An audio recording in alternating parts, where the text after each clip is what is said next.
দেখি তো, এত রাত্রে আবার কে আসলো?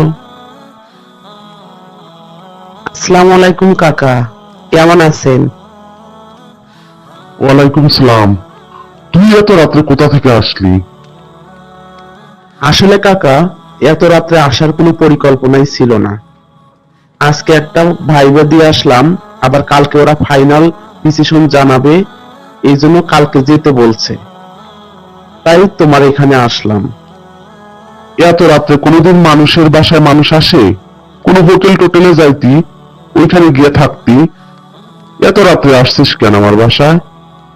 আসলে কাকা, আমি হোটেলেই থাকতে চাইছিলাম, কিন্তু আব্বা বলছে যে ঢাকা শহরে আবাসিক হোটেলগুলা নাকি ভালো না, অনেক খারাপ।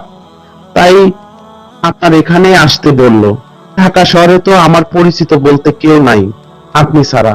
তাই আব্বা বললো যে ঢাকা শহরে যেহেতু তোর কাকা থাকে, তোর তো আপন চাচা, তো ওই বাসায় তুই থাক।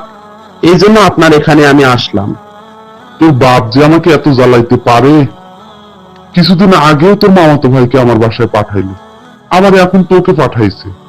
এত জ্বালা যন্ত্রণা আর আমার ভালো লাগে না। ঠিক আছে কাকা, আমি তাহলে চলে যাই, দেখি কোনো হোটেল টোটেলে থাকতে পারি কিনা।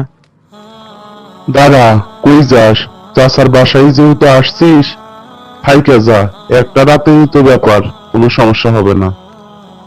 ডান পাশে দেখ আশিকের রুম, তুই ওর রুমে যা, যায়া ফ্রেশ ট্রেশ হয়া ঘুমা গিয়া। আরে আশিক, কেমন আছিস? তোরা তো গ্রামে যাওয়া একেবারে বাদ দিয়ে দিছিস, তাই আমি তোদেরকে দেখতে আসলাম। আরে, আমার গ্রাম ট্রাম একদমই ভাল লাগে না, তাই আমি গ্রামে যাই না। তুই আবার এত রাত্রে কোত্থেকে আসলি? আরে, তোরা তো আগে গ্রামেই থাকতিস, আর এখন বলতেছিস গ্রাম তোদের ভালো লাগে না? চাচা এখন ঢাকায় বাড়ি করছে বলে গ্রাম আর তোদের ভালো লাগে না? তা আমার আগামীকালকে একটা ভাইবা পরীক্ষা আছে, তাই আমি শহরে আসছি। আর এই শহরে তো আপন বলতে আমার কেউ নাই, একমাত্র তোরাই আমার আপন, তাই তোদের এখানেই আসছি। তো তোরা মাঝে মাঝে গ্রামে গেলেও তো পারিস ঘুরতে। আর এখন শীতের সময়, গ্রামে যাবি, একটু পিঠা টিঠা খাবি, রসমস খাবি, ভালো লাগবে। তোদেরও ভালো লাগবে, আমাদেরও ভালো লাগবে। তুই তো গ্রাম থেকে আসছিস, তুই কি পিঠা টিঠা নিয়ে আসছিস? আরে, আমি তো সেভাবে আসি নাই, আমি আসছি ভাইবা পরীক্ষা দিতে। তা ভাইবা অফিস থেকে ওরা কালকে আমাকে ডাকছে, তাই ওখানে যেতে হবে। এখন আগামীকাল যদি যাই, তাহলে তো রাতে আমি কোথায় থাকবো, তাই তোদের এখানে আসলাম। সেভাবে আসলে তো তোদের জন্য পিঠা টিঠা নিয়েই আসতাম। ও, তার মানে তুই আজকে রাত্রে এখানে থাকবি? দাঁড়া, আমি একটু আসি। বাবা, তোমার ভাইপো আসছে, ওনাকে বলতেছে আজকে রাত্রে ও এখানেই থাকবে। আর তুমি তো ভালো করেই জানো যে আমার পাশে কেউ থাকলে আমি ঘুমাইতে পারি না। তা আমি কিভাবে ঘুমাবো? ওকে আমার রুম থেকে বের করো। আরে, এমনিতেই গ্রামে আমার মান সম্মান নাই, কারণ ওর বাবা অসুস্থ ছিল। তখন আমি টাকা পয়সা দিছি, টাকা পয়সার বিনিময়ে ওর বাবার কাছ থেকে আমি সব জমি জমা লিখে নিছি। এমনি গ্রামের মানুষ আমাকে দেখতে পারে না, তার মধ্যে ছেলেটা আসছে এত রাত্রে। আবার যদি ছেলেটাকে বের করে দেই, তাহলে কি গ্রামে গিয়ে আমি আরো মুখ দেখাতে পারবো? তো একটা রাত্রে তো ব্যাপার, একটু কষ্ট করে থাক। চাচা, আমি ভাইবা দিতে যাচ্ছি, আপনি আমার জন্য দোয়া করেন। আর আমার চাকরিটা আজকে হবেই মনে হয়। আরে তুই যাচ্ছিস, তোর ব্যাগ তো ঘরেই রয়ে গেল। তো ব্যাগটা নিবি না? নিয়ে যা ব্যাগটা। ব্যাগটা আবার রেখে যাচ্ছিস কেন? কাকা, ব্যাগটা আমি ইচ্ছা করে রেখে যাচ্ছি, যাব ভাইবা দিতে। তাই ভাইবার ওখানে ব্যাগ আবার কোথায় রাখবো? তাই ভাইবা শেষ করে আপনাদের সাথে দেখা করে ব্যাগ নিয়ে চলে যাব।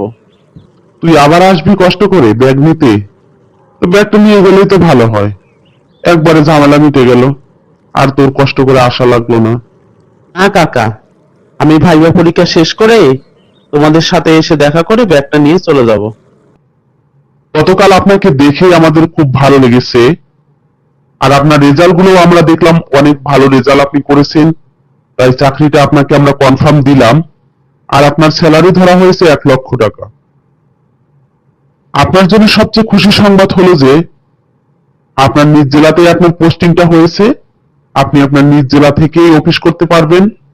আর কয়েকদিনের মধ্যে আমাদের অফিসে আপনি যোগাযোগ করেন, যোগাযোগ করে আপনার নিজ জেলাতেই আমাদের অফিসে আপনি জয়েন করে ফেলেন। Okay sir, thank you. এখন তাহলে আমি আসি। চাচা, এখন তাহলে আমি আসি। আমার চাকরিটা হয়ে গেছে, আর স্যালারিটাও অনেক ভালো ধরেছে। তাই নাকি? তো ভালো খুশির খবর তো। তো স্যালারি কত ধরেছে? 15-20 হাজার হবে হয়তো। না চাচা, স্যালারিটা ধরেছে আমার 1 লক্ষ টাকা, আর আমার পোস্টিংটাও হয়েছে আমার নিজ জেলাতেই।